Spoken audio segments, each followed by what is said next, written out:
And good morning. Yes, welcome to Tea and Conversation live with Candy Lowe. I am your host. Go ahead on and like, share, and subscribe. We are happy to have you with us today. Great information. Yes. Thank you for joining us this morning. I am your host, of course, Candy Lowe. And we have on with us this morning our weekly contributor, Cal Jackson. He's a realtor. He's a professional realtor. He is the one that has all of the knows of real estate. He's a pro at it, and he has been giving us some really good nuggets the last several weeks. And we are ready for this morning and ready to jump right back in it again. How you doing this morning, Cal? I'm amazing. Good morning, Candy. It's great to be here with you again this week. I love the new intro too. It looks amazing. Yeah, well, thank you. Thank you. I've Yeah, been working at it. it looks good. It looks good. Yeah. I want to start out for those that has missed a few episodes is how long have you been in real estate? We will always want to make sure people know the credentials. And I know that you've been in real estate a long, long time. How long have you been in real estate, and why was it so important for you to be in real estate in the state of Florida? Excellent. Great question. So, my real estate career, believe it or not, dates all the way back to 1993. That was where I initially started as a mortgage loan officer. I was a loan officer for a bank called EAB Bank back then, and then went on to do some different banking roles and eventually became a mortgage broker here in Florida. I was a mortgage broker early in the early 2000s, right around maybe 2002 or three. I got my mortgage broker license here, um, Mhm. and started doing work as first as a loan officer, then as a broker. But I made the transition to away from the lending side of the business to the realtor side of the business back in 2019. In 2019, I licensed, started as an agent with a company out of Clearwater, Florida, called Charles Ruttenberg Realty. And Wow.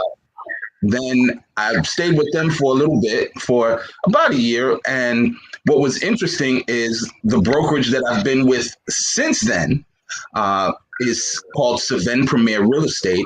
And the broker owner of that business is a woman by the name of Gloria Jean-Pierre. Mhm. And when I met Gloria, she and I were both working for Charles Ruttenberg. And I was green. I didn't know anything other than, you take your exam. And I tell people, when you go take your class to become a realtor, they give you all the laws to keep you out of jail, right? They teach you how not to get your license snatched and how not to go to prison. But you don't know anything really about how to actually do the business at that point, which is why you really need to go and work under a broker. And she really taught me pretty much everything I know. Um, I've certainly taken lots and lots of classes because every few years you have to take continuing education. Every few months, I like to do self improvement. I'm big into self improvement and positive affirmations. If you ever look at my page, you scroll down, you'll just see pretty much a bunch of positive stuff because that's what I like, right? Um, and so all of those, I take classes all the time. So I take these classes that help me to better understand real estate because it's such a big entity. And then last year, I actually went and got my broker's license. And so now I'm not just a agent, I'm a broker associate with Saven Premier Real Estate. And that has positioned me to be able to do even more. Now I initially started doing just residential real estate. Now I can do residential, commercial, industrial, and I have often done vacant land as well. So I'm pretty versed on what you need if you're just buying raw land. So it's been quite a journey for me. Some very high highs, some very low lows, you know, and then some parts in between. But I'm truly grateful for the career because I've been able to help a lot of people, right? I have helped a lot of people to achieve their goal of home ownership, to, you know, refinance their homes, refinance mortgages, to get things done in their lives that they really just needed someone, one, that they could trust, and two, that they felt heard them. One thing I was, and I know this takes me down my memory lane slightly, but let me share this with you. Just this past week, I refreshed my coursework on fair housing in America. And this is a requirement. You have to take like courses with the Greater Tampa Realtors Association with everything from ethics, right? What are our ethics as realtors? And you have to take a course on fair housing. And man, I knew, you know how like you know some stuff, you know things already, but then when it's represented to you, you're like, what? I forgot that happened. You know, like I let that go to the past. This was so eye-opening. And I do want to, since I'm talking about it now, I do want to give kudos to a couple of groups.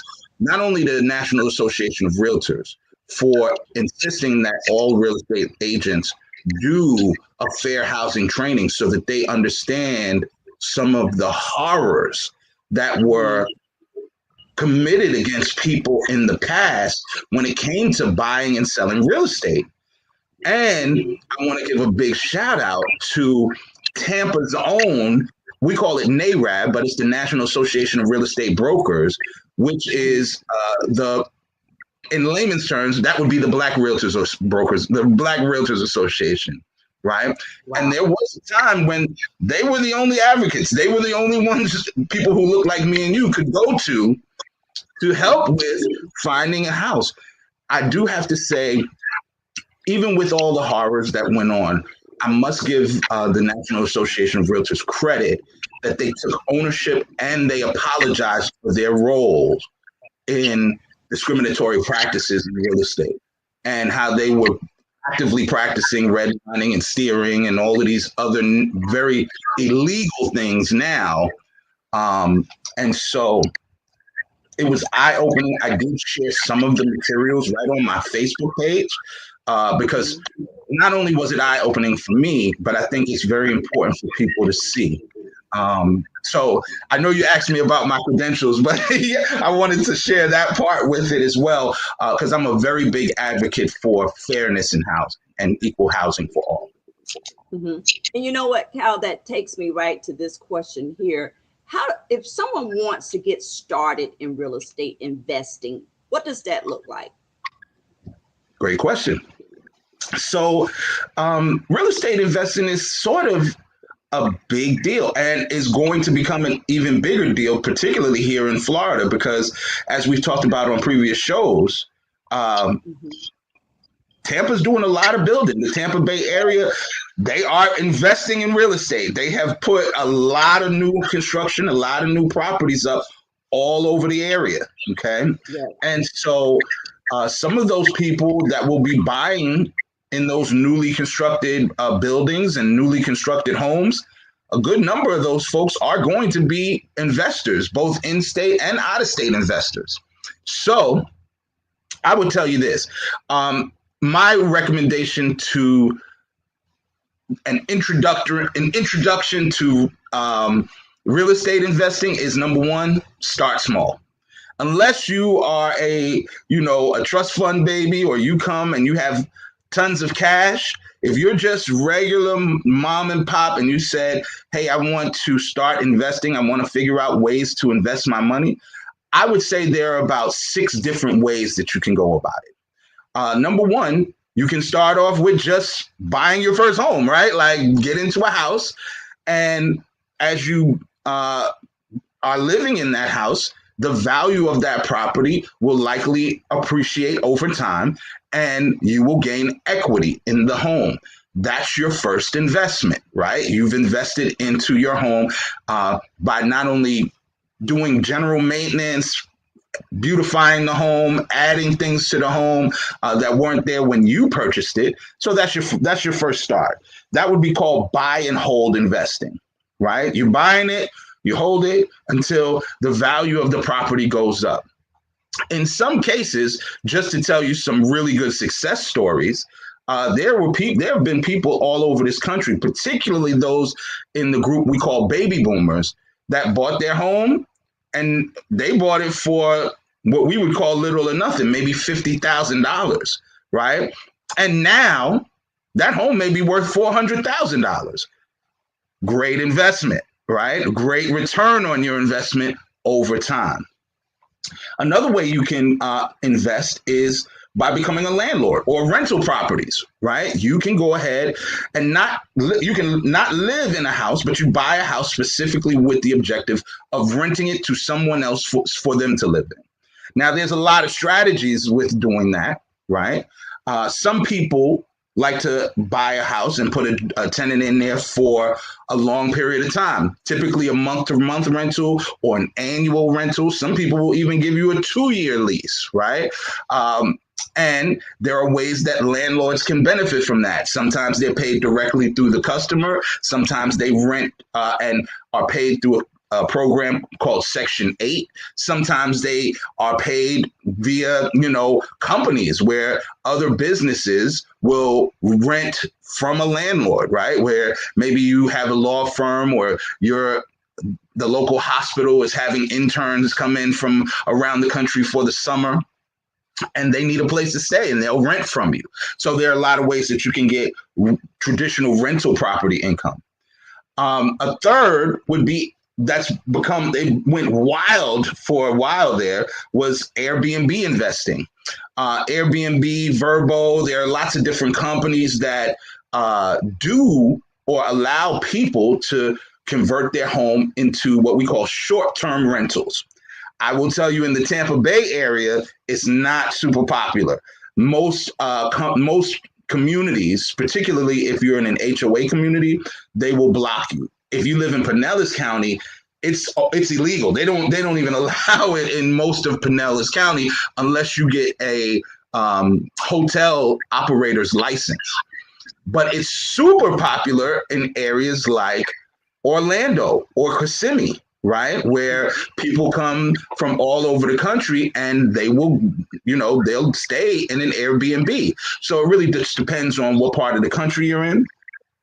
The last three I'll mention these three are very, very popular and very, very profitable. So there's something called the BRRRR method, BRRR, BRRRR method of investing. That means buy, rehab, rent, refinance. Buy the house, rehabilitate the house, rent the house, and then refinance the house. And when you refinance, you take the equity that you've made and you go buy another one and do it again. That strategy used to be very big. Not so much anymore, but things change in the market, right? But some people do swear by the BRRRR method. Some people have gotten rich off of implementing that strategy. I am a big fan of something called REITs, REITs, REITs, which stands for Real Estate Investment Trusts.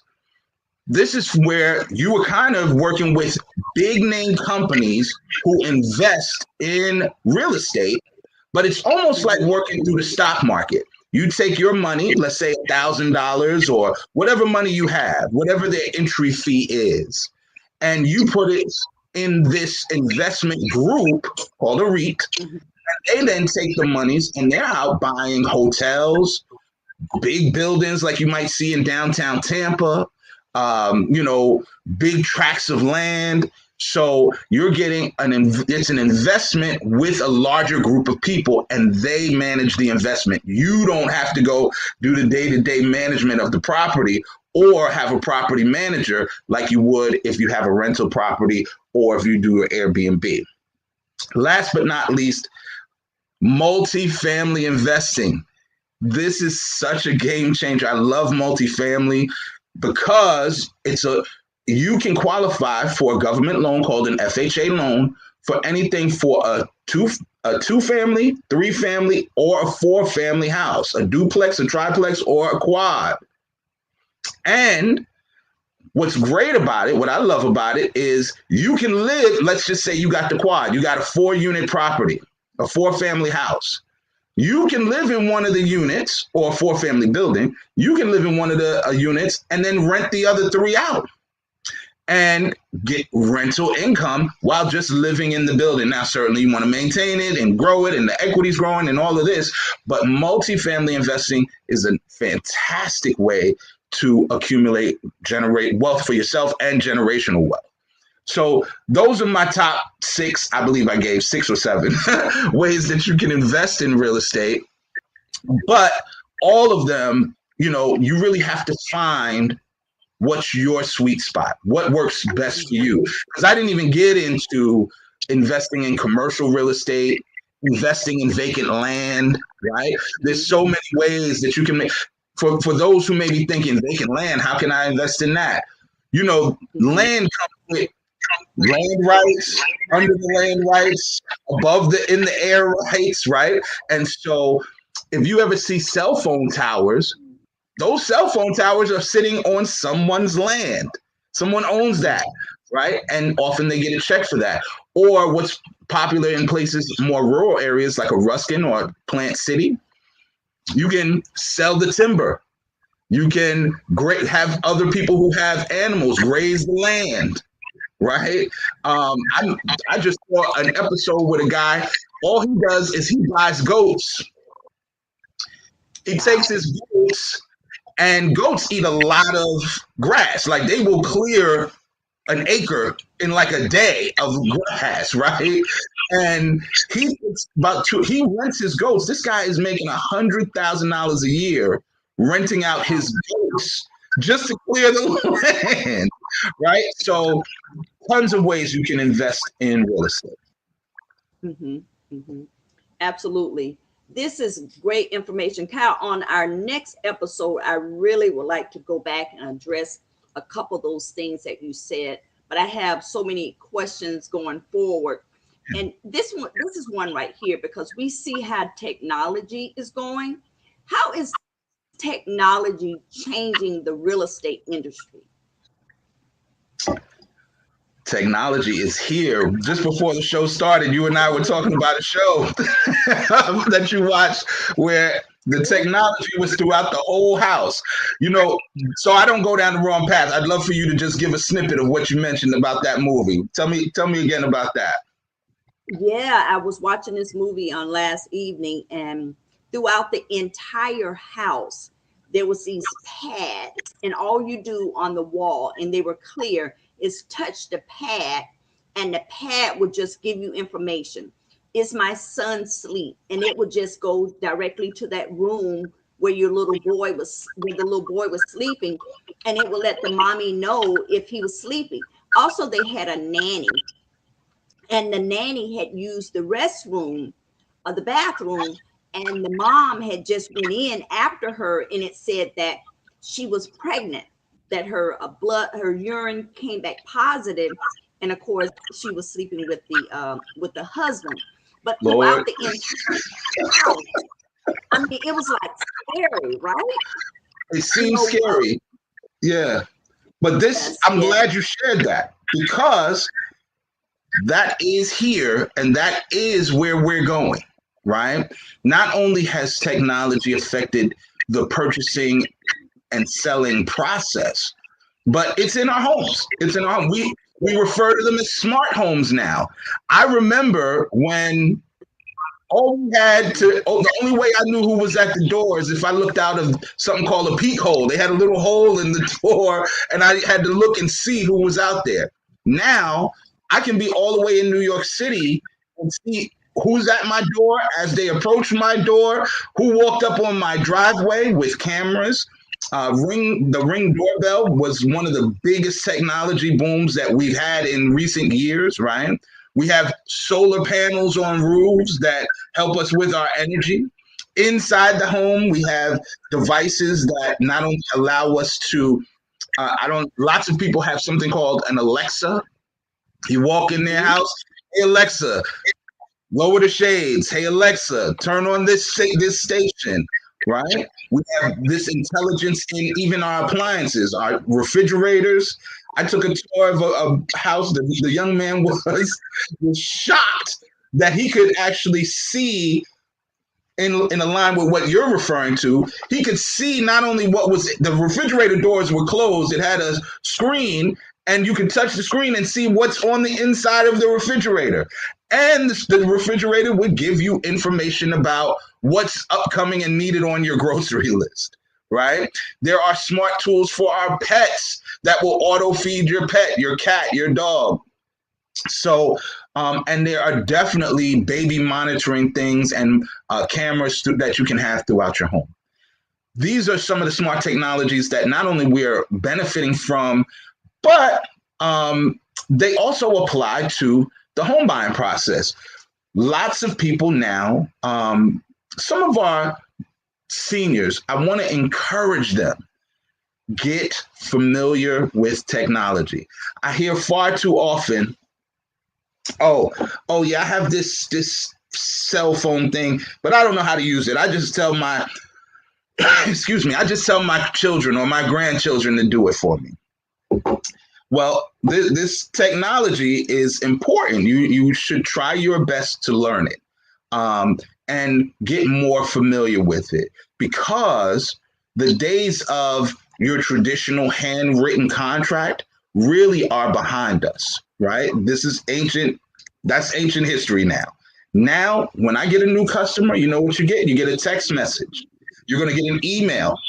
Not only that, the documents that you need to sign, the legal documents, are going to be in that email, and you'll need to electronically sign them, right? Correct. When you search for a home, it used to be we have to get in our car, we're going to go out and look at all of these homes. Now, we send you out the home via email. You're going to get some emails with all the details about the property on your screen first. And you may get 50, 60 homes to select from, and you'll need to narrow that list and before we actually go out to see the ones that you are most interested in, right? Yes. So technology is absolutely here, and it is here to stay. But I would encourage everyone to also continue to use your loving mind, your loving heart, right? Like, even though you can do so many things, there's some people, like my youngest son, he's what they call a millennial. He was born in the 2000s, right? In the early 2000s. He don't even want a phone call. He's like, Dad, don't call me. Just text me. I don't need you to call. I just need a text. I can respond quicker, right? I still like phone calls. I still like speaking to people. So if you're a person like of my age group or older and you feel like, I don't like this technology, I don't like when I call and I'm talking to a robot, I have a formal manner of speaking. I know how to put on my corporate voice, right? And I can't tell you how many times I've said, hello, good afternoon, this is Kyle. And they say, is this a robot? Are you a real person? You know, some people want to talk to a live person still. So for those of you who do, please do call me. I'm still answering my phone. I still talk to regular people. But just know, going forward, AI isn't sounding like, hi, this is Kyle, like the robot sound anymore. You won't be able to tell the difference going forward. It sounds like you, I'm sure in that movie when they spoke to the family, it sounded like a regular person was talking to him, not a robot, you know? And so I do think that it's important that we do still have a balance and control, because there are some people who are saying they want to put chips in us or chips in our brain, and they want to be able to tell your toilet, speaking of which, there are smart toilets. That wasn't a far-fetched, just a movie trick. There are smart toilets. They light up. They close on their own. They open. That even now when we go to the restroom, think about public restroom. You go use the restroom. You get up. You walk away. It flushes itself. That's technology, right? And so this is the direction we're going. But I do think that we do still have to remember our humanity. We need to remember that humans need to be not phase ourselves out and just be controlled by the robots. Because this Absolutely. Is why I'll throw this last little bit out too. This is part of the reason that we are having some issues with work, right? Because I don't necessarily need to hire a person or a group of people to make phone calls for me. I can get AI to do it. AI stands for those who don't know artificial intelligence. I can get AI to not only make those phone calls, I can have it set my calendar appointments. I can have it do lots and lots of things that human beings used to do, right? Mm-hmm. So this is why I say be careful. We're on a bit of a slippery slope. As fun and wonderful and helpful as technology can be, we can phase ourselves right out of the game. Okay. Yes. Cal, what are some of your and I know you probably have a few, some of your favorite investment strategies? Oh, perfect. Yes. So my top two are, I like REITs. REITs give you an opportunity to play in a bigger game than you might actually be able to afford, right? Like, so when I first started with a REIT, I started with $500. That $500 ain't gonna buy you a building in downtown Tampa, but I own buildings. I'm part of an investment group that allows me to own bigger pieces of property than I can afford as an individual investor. So if you are looking for ways to invest in real estate without needing, I don't want to go fix up the flooring. I don't want to go, fix the toilet. I don't want to go collect the rents. REIT are the way to go. Okay, that's a definite plus. And I don't know if folks can tell from my energy, but right now I'm big into multifamily. Like, I love multifamily because, one, we have an affordable housing issue, not only in Florida, but throughout the whole country. Affordable housing is challenging. People are paying a lot of money for rents, and it gives people an opportunity to help other people. I'm big on help as many as you can while also doing well for yourself. So with multifamily, you live in a unit and then you can rent the other three. You get to determine what the price point is. And who says that those other three have to be to strangers? You can rent to nieces and nephews, aunts and uncles, grandparents. You can also, it's almost like creating your own family compound without having to maintain the land. Some people are big into Airbnbs. I see the love. I get it. It's multiplying your money faster, right? Instead of you getting a check once a month for the rent, you may get money every single week. You rent it for a week, you got almost a month's worth of rent in 1 week. And if you can keep your place rented all the time and keep good customers coming in, good, Airbnb customers, it can be very lucrative. However, if you look it up, it does require quite a bit of work. There is a maintenance cost. There can be some problems. Not everybody that comes to your Airbnb or your small, bed and breakfast is an ideal customer. You are dealing with the public. So definitely some pros and cons. I would say no matter which way you go, whether you choose a BRRRR method, whether you buy and hold, whether you buy and flip, that I didn't even mention buying and flip. Some people will buy a property, improve it somewhat, and then sell it to someone else. These are all ways that there are so many ways you can earn money. A big one recently that a lot of the investors have been doing is, what is this called? The name just eluded me, so I won't even mention it. It'll have to come back to me. But the point I'm making is there are lots and lots and lots of ways that you can invest in real estate. And 90% of the millionaires throughout the United States of America, they get rich from real estate, right? This is like big in our economy. So I definitely encourage people to get involved in one way or another. Awesome. And you know, Cal. I'm sorry, I lost you there, Candy. There you go. Yeah, there's a lot of people out there that has questions. And what are some questions you should ask a real estate agent, you know, way before you hire them? Good question, because I will tell you that all realtors are not created equal, right? Mm-hmm. There are some people who have a real estate license and they are just, you know, it's a side hustle for them. They don't do it every day like me. This is not their career. This is, I'm Aunt Sally. I sell 2 houses a year, maybe. I'm fine with that, right? Or, you know, occasionally I do it on the weekends. If somebody comes along and asks me, I have a license so I can help you. This may not be who you necessarily want to go with if you are a first-time home buyer and need, you know, somebody who really is going to hold your hand.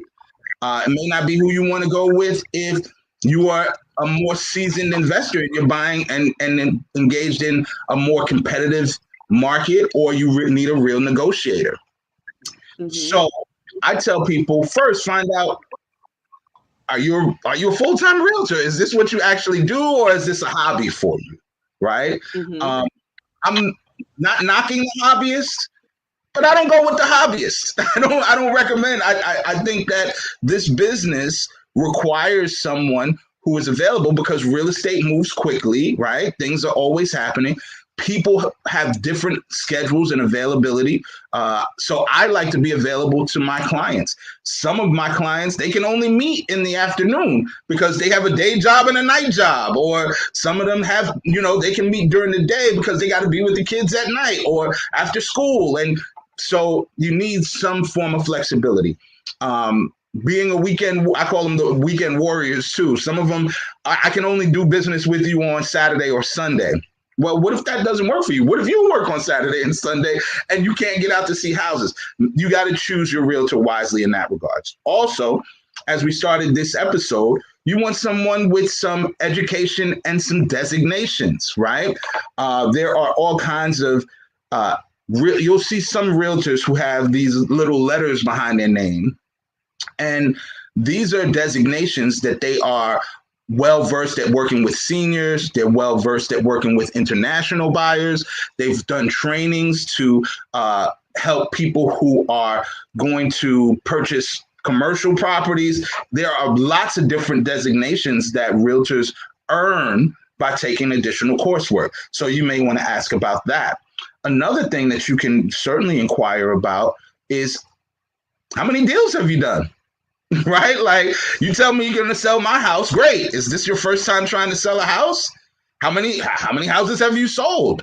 And that is also a good indicator, because if I have a choice between, you know, I'm going to choose Michael Jordan because he's won all of these championships. He's seasoned. He's a veteran. He knows how to get this job done. Or am I getting the rookie fresh out of high school who, yeah, he's promising, but he doesn't know anything yet. He hasn't actually done anything yet. And that's not to knock the rookies. Some rookies come out right out the gate and they kill it. They do great. They do amazing because they have ambition, they have hustle, they're willing to get the job done. But I do say that there is something to be said for seniority, for experience. I know in this world, as particularly here in America, it seems that, you know, people have started to forget that experience matters. right? Having a resume matters. These experiences make you better, give you more experience, give you more of a network that you can call upon. So that when your buyer or your seller says, okay, great, you want me to stage the house? Do you have a stager? Oh, you want me to paint? Do you have a painter you can recommend? Oh, my roof needs a little work. Do you have a roofer you can recommend? If you're just starting out, the answer is probably no, you don't. So certainly see how long and what their network is like as well. Last but not least, I think that it's important when you're hiring a realtor to make sure you connect with somebody who connects with you. And this is why earlier I mentioned NAREB, right? The National Association of Real Estate Brokers. And there are all sorts of groups. There are groups for Asian realtors. There are groups for women realtors. There are groups of all kinds, right? Because it's not about separating or segregating or, anything negative.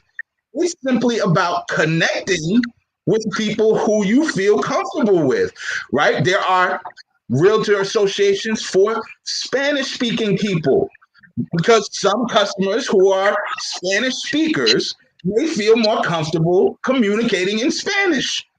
Or if you're Asian, or if you are, I met a woman, she's Portuguese, she's from Portugal. She does great because a lot of people who move here who speak Portuguese they speak English too, but they're much more comfortable in their native language. Well, I, as an African American, I will tell you, there are some African Americans who feel more comfortable communicating with African Americans. There are some ways that we speak to one another, just like in any other culture, that make people feel more comfortable. So you definitely want to align yourself with someone who you're comfortable with, because they're going to be helping you with the biggest purchase of your life, or with the sale of one of the biggest purchases of your life. And I think that is a key, connect with people who you really feel have your best interest at heart, that you have a connection with, that, are going to make sure that they're putting your needs, your goals, your priorities first. That's really what matters. They're here to help you, not to just help themselves to get a big check.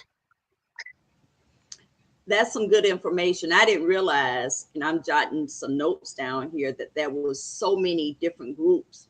But that's that's understandable, definitely in Central Florida, in Florida, period, because it's such a huge melting pot. I didn't realize that they had so many groups, but it's understandable. One of the things you mentioned was realtors that are hobbyists. And that's a good point, because when you're ready to purchase a home or getting started, you want someone that's there somewhat full-time versus someone that's doing it once a week or on Saturdays from 12 to 6 or something like that. I think that was really, really important. A hobbyist versus someone that is more full-time, that can work with you with your schedule and being flexible. So that was really, really, really good. For those that are listening, Tea and Conversation Live with our weekly contributor, Kyle Jackson, gave us some good information, great nuggets here this morning. And also, one of the things you talk about is buying and flipping. We know that in the city of Tampa, buying and flipping for the last probably 20 years. I know about 20 years when I opened up the tea shop back in 2003. That was so popular. Flipping houses, flipping houses, 2002, 2008. It was just going through all of the throughout the entire city of buying and flipping houses. I wanted you to touch just a little bit more on buying and flipping houses. Okay, so you are 100% correct. I remember that. I was here. I remember that era, and the reason buy and flip was so popular in Tampa. When I first came to Tampa way back in 1998, Tampa had to be one of the most affordable cities in the country. Like, we were an emerging city. It was affordable. I remember there were areas where people, they had houses for 50,000, 60,000. You could get a 3-bedroom for 100,000 or less, $90,000, right? Like, and left a tremendous amount of room for you to grow into this house. And so ideally, just for those who don't know the concept of buy and flip, what this is you'll buy a house for a low price. Let's just say, for easy math, $50,000. Okay.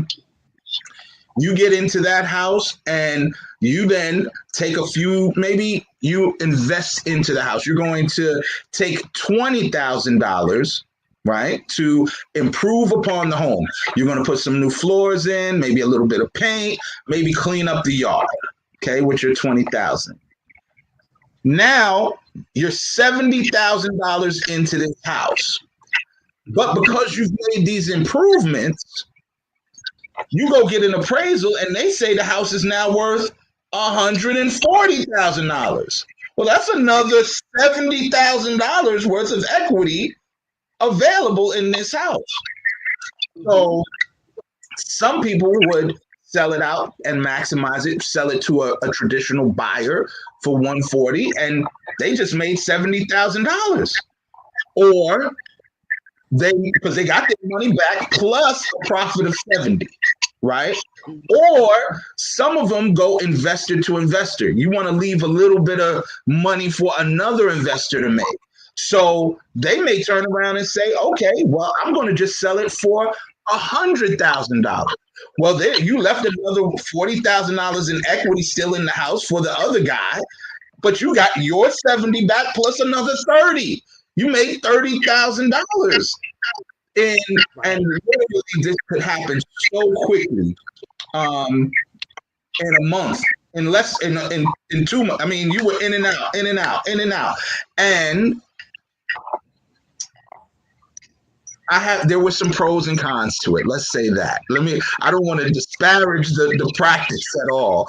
However, one of the things that was clear to me in our area was folks that were doing this were coming into what were traditionally African American communities, our neighborhoods. One of our great leaders here in the city of Tampa, Mrs. Connie Burton, talks about how this process happened over time and led to a word. Some people called it revitalization. Other people called it gentrification, right? Where neighborhoods that were traditionally one way no longer look that way. Folks moved in, offer these buy and flip opportunities, and next thing you know, grandma can't afford to be here anymore because the taxes have gone up so much and she's getting forced out. Or people are thinking that they're getting a great deal because they're like, I've never seen this much money, not knowing how the game is played, right? And selling off property that otherwise they could have kept. One neighborhood in particular that comes to mind is where we currently have something called Armature Works. And that whole community back over there was a traditionally African-American community right across from Blake High School. There was a time that you could go over there. I remember there were homes over there, $40,000 to $90,000. Now, go over there, there's nothing under $500,000. Right? So with those people who sold early on and maybe got a profit of $20,000, $30,000 and thought they were getting a lot of money, would they have held on if they had known what the plans were? So I tell people, if you are thinking, one, investors are smart people. They not only are going to look at what the trends are. Where are we headed as a city? What's the city council talking about doing? What kind of projects are coming to the area? What are we going to be building over here? Before you jump out and say you want to sell, you might want to watch and do a little research and say, well, why do they want to buy this house? Not just because I'm selling it. Somebody comes knocking on your door, especially, right? Because that was, if you remember, that was kind of how it was being done. People would go door knocking and say, hey, I can get you cash in 3 days, 5 days. And you're in a little bit of a financial bind. You're seeing more money than you've probably seen in your life. You're going to get a check for $40,000, $50,000, right? Mm-hmm. And you think that's a lot of money. But you don't know that that same person is going to sell it and not only get their 50 back, but make another 50 on top of it. So you might want to watch, right? Just kind of be cautious about the process. And I'm not saying it's a bad thing. I'm not saying it's a wrong thing. This is just how business is done in America. But you remember, I remember, right? And so since we remember, it's important that we mention these things on the broadcast or in the podcast here so that going forward, our future generations, because this will happen again. Some people are saying, oh, this crash is going to come. The market, they're going to crash the market and things are going to drop. Well, maybe. We'll see, right? And then if it does happen and prices go down, those door knocks are going to come again, right? People are going to say, hey. And so this time, maybe you need to be a little more prepared for what's in front of you, right? And what's coming. Yes, absolutely. Absolutely. Thank you so much. And I want to thank everyone for tuning in this morning. We had a nice group of people that joined in, lots of comments this morning.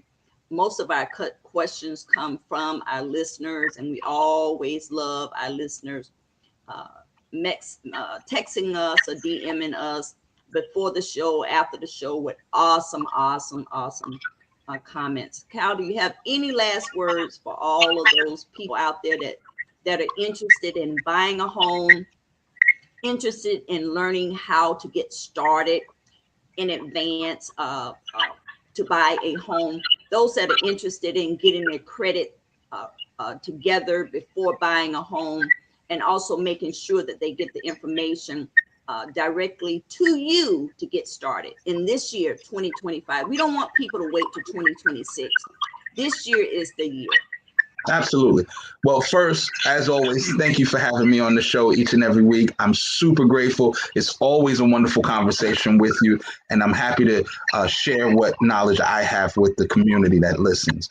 I want to shout out to the listeners. I see Monica in there. I see Tanya in there. So thank you all for tuning in and checking things out.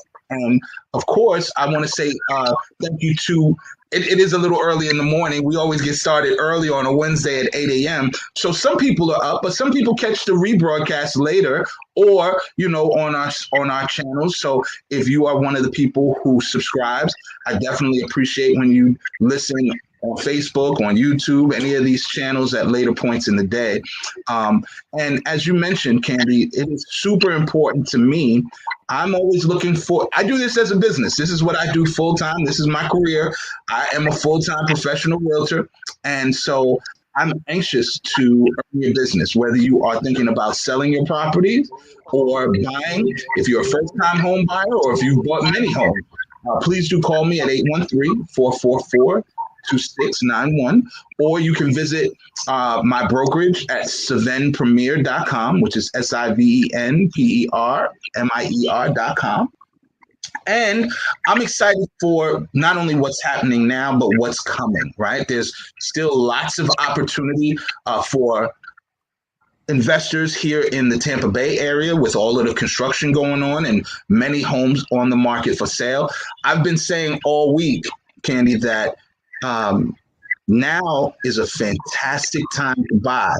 If you have the ability to do so, prices have been coming down. They have all sorts of programs available with the new construction homes. I'm telling you, do not miss your window, because the way things in real estate go is the market changes, it shifts. It's not the same all the time. So when your window of opportunity presents itself, take advantage of it, particularly if you are in a position to. And I was in a community kind of a group meeting of realtors, and one of the number one things that they were saying was that there are not only a lot of houses for sale, but not a lot of buyers on the market. So when those houses have been sitting for a while, sellers are much more motivated to negotiate a deal with you, give you better terms, give you better prices, right? And so if you're not sure, you're like, man, this guy is so inspiring. I would love to buy a house, but I don't know if I qualify. Ask. Stop sitting on the sideline. Get to it this year. Start putting some money up for your down payment and closing costs. Check with your credit, and if you need credit improvement, I have resources that I can refer you to. And start the process of finding if you are pre-approved so that you can get into a home. If you're a seller, don't wait too long because there are other competitors out there. And if the prices keep dropping, you may not be in the best positions to sell. Sometimes you have to sit and wait a little longer, right? Because maybe the equity for what you want hasn't accumulated yet. So I'm always available for questions. I look forward to speaking to all of the people who tune into this broadcast.